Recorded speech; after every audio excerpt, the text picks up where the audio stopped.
سے بچا۔ جب لوٹ کر حجر اسود کی سیدھ میں پہنچے تو پھر بسم اللہ اللہ اکبر کہہ کر استلام کریں۔ اس طرح طواف کا پہلا چکر مکمل ہو گیا۔ اب اس طرح باقی 6 چکر حجر اسود سے شروع کر کے حجر اسود پر ہی مکمل کریں۔ طواف کے دوران استلام کے سوا بیت اللہ کی طرف اپنا رخ سینے اور پشت کو قصدن نہ کریں، صرف سیدھ میں دیکھیں۔ غیر ضروری گفتگو سے مکمل اجتناب کریں۔ کسی چکر کا شمار یاد نہ رہے تو اضافی چکر لگا کر تعداد کو پورا کر لیں۔ 7 چکر مکمل کرنے کے بعد 8ویں مرتبہ حجر اسود کا استلام کریں۔ اس طرح آپ کا طواف مکمل ہو گیا۔ طواف کے بعد دونوں کندھے ڈھانپ کر ملتزم پر حاضری دیں۔ بیت اللہ کی دیوار کا وہ حصہ جو حجر اسود اور بیت اللہ کے دروازے کے درمیان ہے ملتزم کہلاتا ہے۔ یہ دعائیں قبول ہونے کی جگہ ہے۔ یہاں اگر ممکن ہو تو دیوار کعبہ پر اپنے دونوں ہاتھ سر کے اوپر سیدھے بچھا دیں اور اپنا سینہ دیوار سے ملا دیں اور رخسار کو بھی دیوار پر رکھیں اور خوب رو رو کر دعا مانگیں۔ اگر ہجوم کی وجہ سے ملتزم پر دعائیں مانگنے کا موقع نہ ملے تو اس کے رخ پر دور کھڑے ہو کر خوب دعائیں مانگیں۔ اس کے بعد سر ڈھانپے بغیر مقام ابراہیم کے پیچھے 2 رکعت نماز واجب الطواف ادا کریں۔ اگر مقام ابراہیم کے پیچھے جگہ نہ ملے تو مطاف میں یا مسجد حرام میں جہاں جگہ ملے وہاں نماز ادا کریں اور خشوع و خضوع سے دعائیں مانگیے۔ پہلی رکعت میں سورہ فاتحہ کے بعد سورۃ الکافرون اور دوسری رکعت میں سورہ اخلاص پڑھیں اور اس طرح پڑھنا سنت ہے۔ اب آپ آب زمزم پینے کے لیے مخصوص جگہوں پر جا کر خوب سیر ہو کر آب زمزم پئیں اور دعا مانگیں۔ اللہم انی اسألک علما نافعا ورزقا واسعا وشفاء من کل داء۔ اے اللہ، میں تجھ سے نفع بخش علم، وسیع رزق اور ہر مرض سے شفا کا طلبگار ہوں۔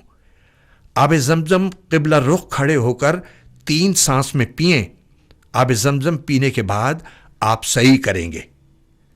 سعی سے قبل حجر اسود کا استلام کرنا مسنون ہے، لہٰذا دیوار پہ لگی سبز لائٹ کے قریب جا کر حجر اسود کی سیدھ میں کھڑے ہو کر استلام کیجیے اور یہاں سے صفا کی پہاڑی کی طرف یہ پڑھتے ہوئے جائیں: ابدأ بما بدأ اللہ بہ ان الصفا والمروة من شعائر اللہ۔ میں اسی جگہ سے شروع کرتا ہوں جس کا اللہ نے پہلے ذکر کیا، بے شک صفا اور مروہ اللہ کی نشانیوں میں سے ہیں۔ سعی کے لفظی معنی دوڑنے کے ہیں اور شرعاً صفا و مروہ کے درمیان مخصوص طریقے پر 7 چکر لگانے کو سعی کہتے ہیں۔ یہ حضرت اسماعیل علیہ السلام کی والدہ ماجدہ حضرت ہاجرہ کے ایک خاص عمل کی یادگار ہے۔ عمرے اور حج کے دنوں میں یہ سعی کرنا واجب ہے، اس کے بغیر حج و عمرہ مکمل نہیں ہوتا۔ صفا و مروہ 2 پہاڑیاں ہیں جو اب سعودی حکومت کی جانب سے کرائی گئی نئی تعمیرات کے بعد مسجد حرام سے متصل ہیں۔ صفا کے مقام پر پہاڑی کا تھوڑا سا حصہ اب بھی باقی ہے جس کے گرد گرل لگا دی گئی ہے۔ وہاں یا اس کے قریب پہنچ کر سعی کی نیت کر لیں۔ سعی کی نیت اس طرح ہے: اللہم انی ارید السعی بین الصفا والمروة 7 اشواط لوجہک الکریم فیسرہ لی وتقبلہ منی۔ اے اللہ، میں صفا اور مروہ کے درمیان 7 چکروں سے سعی کا ارادہ کرتا ہوں، محض تیری بزرگ ذات کے لیے، پس میرے لیے اسے آسان کر دے اور میری طرف سے اسے قبول فرما لے۔ یہ نیت دل میں کرنا کافی ہے، مگر ساتھ ساتھ زبان سے کہنا افضل ہے۔ پھر قبلہ رخ ہو کر دونوں ہاتھ اس طرح اٹھائیں جیسے دعا میں اٹھائے جاتے ہیں۔ نماز کی تکبیر تحریمہ کی طرح نہ اٹھائیں جیسے بہت سے ناواقف لوگ کرتے ہیں، اور 3 مرتبہ اللہ اکبر بآواز بلند کہیں اور 3 مرتبہ یہ دعا پڑھیں: لا الہ الا اللہ وحدہ لا شریک لہ لہ الملک ولہ الحمد وہو علی کل شیء قدیر لا الہ الا اللہ وحدہ انجز وعدہ ونصر عبدہ وہزم الاحزاب وحدہ۔ اللہ کے سوا کوئی معبود نہیں، وہ تنہا ہے، اس کا کوئی شریک نہیں، اسی کی حکومت اور اسی کے لیے حمد ہے، اور وہ ہر چیز پر قادر ہے۔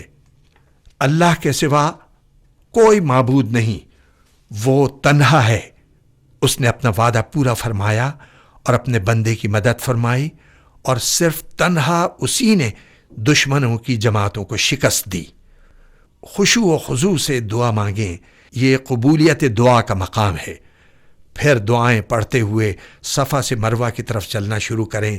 سعی کے راستے میں 2 ستونوں کے درمیان سبز لائٹیں نصب ہیں، جن کے درمیان مرد حضرات دوڑیں گے یا تیز چلیں گے، جبکہ خواتین معمول کی رفتار سے چلیں گی۔ مروہ پر پہنچ کر کعبۃ اللہ کی طرف دونوں ہاتھ دعا کی طرح اٹھاتے ہوئے وہی عمل دہرائیں جو صفا پر کیا تھا۔ اس طرح سعی کا ایک چکر مکمل ہو گیا۔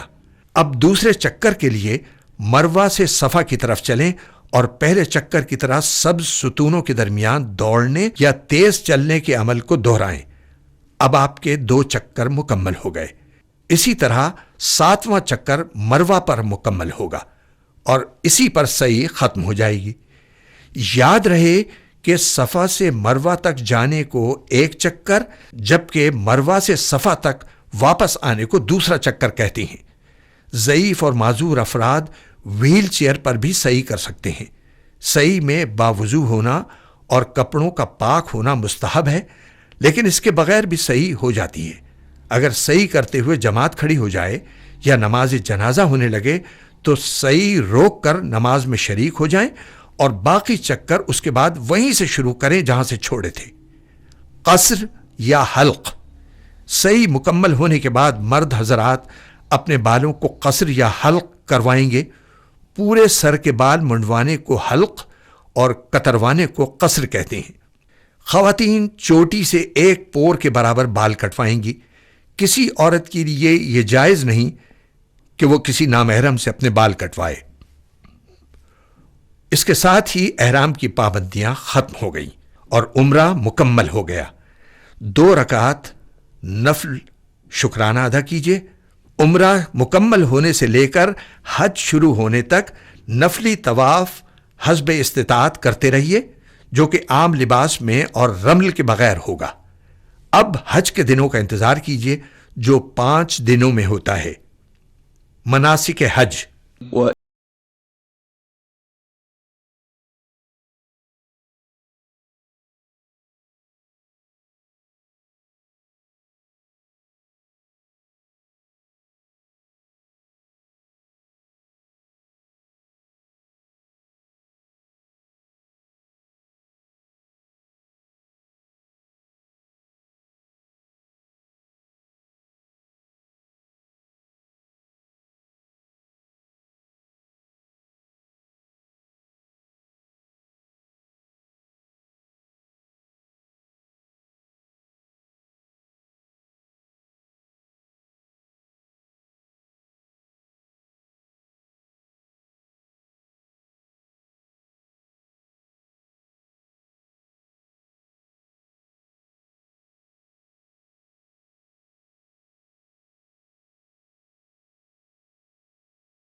یاد کرو وہ وقت جب کہ ہم نے ابراہیم کے لیے اس گھر یعنی خانہ کعبہ کی جگہ تجویز کی تھی، اس ہدایت کے ساتھ کہ میرے ساتھ کسی چیز کو شریک نہ کرو، اور میرے گھر کو طواف کرنے والوں اور قیام و رکوع و سجود کرنے والوں کے لیے پاک رکھو، اور لوگوں کو حج کے لیے اذن عام دے دو کہ وہ تمہارے پاس ہر دور دراز مقام سے پیدل اور اونٹوں پر سوار ہو کر آئیں تاکہ وہ فائدے دیکھیں جو یہاں ان کے لیے رکھے گئے ہیں، اور چند مقرر دنوں میں ان جانوروں پر اللہ کا نام لیں جو اس نے انہیں بخشے ہیں، خود بھی کھائیں اور تنگ دست محتاج کو بھی دیں، پھر اپنا میل کچیل دور کریں اور اپنی نظریں پوری کریں اور اس قدیم گھر کا طواف کریں۔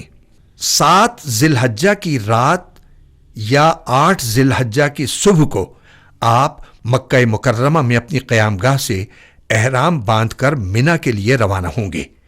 احرام کی 2 چادریں پہننے کے بعد سر ڈھک کر 2 رکعت نماز ادا کریں اور حج کی نیت کر لیں۔ اللہم انی ارید الحج فیسرہ لی وتقبلہ منی، اے اللہ میں حج کا ارادہ کرتا ہوں، اس کو میرے لیے آسان فرما اور قبول فرما لے۔ اس کے بعد مرد حضرات بلند آواز سے اور خواتین پست آواز میں تلبیہ پڑھیں، لبیک اللہم لبیک لبیک لا شریک لک لبیک ان الحمد والنعمت لک والملک لا شریک لک۔ میں حاضر ہوں یا اللہ، میں حاضر ہوں، میں حاضر ہوں، تیرا کوئی شریک نہیں، میں حاضر ہوں، بے شک تمام تعریفیں اور نعمتیں تیرے لیے ہیں اور ملک بھی تیرا کوئی شریک نہیں۔ حج کے 5 دنوں کے لیے جو منا، عرفات، مزدلفہ اور پھر منا میں گزریں گے، صرف وہی سامان اپنے ساتھ لے کر جائیں جس کی ضرورت ہو۔ مکہ مکرمہ میں بسیں مکتب یعنی معلم کی طرف سے فراہم کی جائیں گی جو آپ کو منا میں آپ کے خیموں تک پہنچائیں گی۔ مکہ سے منا کا فاصلہ 5 کلومیٹر ہے، جو پیدل چل کر بھی بآسانی طے کیا جا سکتا ہے۔ آپ اپنے گروپ کے کچھ لوگوں کے ساتھ پیدل منا تک جا سکتے ہیں، لیکن گروپ کے بغیر جانے کی کوشش نہ کیجیے، ورنہ منا میں اپنے خیمے تک پہنچنے میں آپ کو سخت دشواری کا سامنا کرنا پڑ سکتا ہے، کیونکہ منا کے میدان میں ایک جیسے ہزاروں خیمے نصب ہوتی ہیں۔ آپ کے خیمے کا نمبر، گلی کا نمبر اور شارے کے لیے پتے وغیرہ کا کارڈ آپ کو معلم کی جانب سے منا روانگی سے قبل مل جائے گا۔ اس کارڈ کو ہمہ وقت حفاظت سے اپنے پاس رکھیے۔ 8 ذی الحجہ کو منا پہنچ کر ظہر، عصر، مغرب اور عشاء کی نمازیں اپنے اپنے وقت پر اپنے خیموں میں باجماعت ادا کریں۔ فقہ حنفی کے مطابق مسافر قصر نماز ادا کریں گے، جبکہ مقیم قصر نہیں کریں گے۔ مسافر وہ شمار ہوں گے جن کے مکے میں قیام کو 7 ذی الحجہ کو 15 دن سے کم ہوئے ہوں۔ یاد رکھیں کہ حج ایک عظیم عبادت اور امت مسلمہ کے اتفاق و اتحاد کی علامت ہے، لہٰذا حج کے دوران خصوصاً منا، عرفات اور مزدلفہ میں نمازوں کے سلسلے میں بحث و مباحثے سے گریز کریں اور اپنی زندگی کے قیمتی لمحات ضائع نہ کریں۔ بس ذکر الہی کرتے رہیں، رات منا میں قیام کریں، دوسرے روز یعنی 9 ذی الحجہ کو نماز فجر ادا کرنے کے بعد مکتب کی فراہم کردہ بسوں میں عرفات کے لیے روانہ ہو جائیں۔ عرفات جاتے ہوئے تلبیہ، تکبیر، درود شریف اور دعائیں پڑھتے ہوئے جائیں۔ یاد رکھیں 9 ذی الحجہ کو فجر کی نماز کے بعد سے 13 ذی الحجہ کی نماز عصر تک تمام فرض نمازوں کے بعد تکبیرات تشریق پڑھنا مستحب ہے۔ تکبیر کے بعد تلبیہ بھی پڑھنا چاہیے۔ مرد حضرات بآواز بلند جبکہ خواتین آہستہ پڑھیں گی۔ اللہ اکبر، اللہ اکبر، لا الہ الا اللہ واللہ اکبر، اللہ اکبر وللہ الحمد۔ وقوف عرفات کا وقت زوال آفتاب سے شروع ہو جاتا ہے۔ عرفات میں ظہر اور عصر کی نمازوں کو ظہر کے وقت میں جمع کر کے قصر پڑھنا سنت ہے، مگر شرط یہ ہے کہ حج کا احرام باندھے ہوئے ہوں اور امام المسلمین یا اس کے نمائندے کی اقتداء میں نماز پڑھی جائے۔ مسجد نمرہ میں ایسے ہی امام نماز پڑھاتی ہیں، لہٰذا جو لوگ مسجد نمرہ میں نماز ادا کریں وہ قصر پڑھیں، اور جو مرد و خواتین اپنے خیموں میں ہوں انہیں چاہیے کہ ظہر اور عصر کی نمازیں اپنے اپنے وقت پر ادا کریں۔ اگر مقیم ہوں یعنی مکے میں قیام کو 7 ذی الحجہ کو 15 دن ہو چکے ہوں تو قصر نہ پڑھیں بلکہ پوری نماز ادا کریں۔ یہ نہ صرف امام ابو حنیفہ بلکہ امام ابو یوسف، امام محمد اور بعد کے تمام حنفی فقہا کا متفقہ فتویٰ ہے۔ وقوف عرفات کے دوران یہ بات ضرور یاد رکھیں کہ یہی وہ مقام ہے جہاں جبل رحمت کے قریب قصوہ نامی اونٹنی پر سوار ہو کر سرکار دو عالم حضرت محمد مصطفیٰ صلی اللہ علیہ وآلہ وسلم نے نماز ظہر سے قبل ایک عظیم الشان فصیح و بلیغ خطبہ ارشاد فرمایا تھا، جسے خطبہ حجۃ الوداع کہا جاتا ہے اور جو رہتی دنیا تک کے لیے انسانیت کا ایک عظیم ترین منشور ہے۔ سرکار دو عالم صلی اللہ علیہ وسلم نے فرمایا تھا، اللہ کے بندو، میں تمہیں اللہ کے تقوی کی نصیحت کرتا ہوں اور اسی کی اطاعت پر ابھارتا ہوں، اور جو خیر کی بات ہے اس سے شروع کرتا ہوں۔ اے لوگو، بے شک تمہارا رب ایک ہے اور تمہارا باپ ایک ہے، تم سب آدم کی اولاد ہو اور آدم مٹی سے پیدا کیے گئے۔ کسی عربی کو عجمی پر اور کسی عجمی کو عربی پر اور کسی گورے کو کالے پر اور کسی کالے کو گورے پر کوئی فضیلت نہیں سوائے تقوی کے۔ بلا شبہ اللہ تعالیٰ کے نزدیک تم میں سے زیادہ عزت والا وہ ہے جو تم میں زیادہ متقی ہے۔ اور میں تمہارے درمیان ایسی چیز چھوڑے جاتا ہوں کہ اگر تم اسے مضبوطی سے تھامے رہو تو اس کے بعد کبھی گمراہ نہ ہوگے، اور وہ اللہ کی کتاب اور اس کے نبی کا طریقہ ہے۔ اے لوگو، تم عورتوں کے بارے میں اللہ تعالیٰ عز و جل سے ڈرتے رہو، کیونکہ تم نے ان کو اللہ تعالیٰ کی امان سے لیا ہے۔ اللہ تعالیٰ کے راستے میں شام کو نکلنا دنیا اور ان تمام چیزوں سے بہتر ہے جو اس میں، اور